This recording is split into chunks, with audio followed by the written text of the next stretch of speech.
Kyle. I'm Andrea, and we're building the Amber.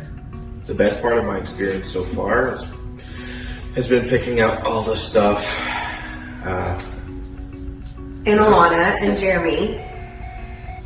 And I mean, they've all really been very helpful in this entire crazy process. You guys actually had stuff that I liked. The colors, they're modern and they were right up my alley, so made it kind of easy. What sets Shaw apart from the others, to me, is going to be the warranties, the people.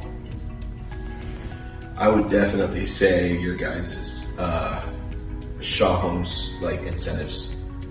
That's a huge part of our decision. The locations that you guys have is a very huge part of the reason why we chose to go with Shaw. I would say for somebody that is going to build with Shaw Homes is do it. Just do it. Stop waiting. Don't wait a year like we did a year ago when we met with Jeremy. Just do it. I would, no, you have, one life to live, so you might as well just jump and just go. Mm-hmm.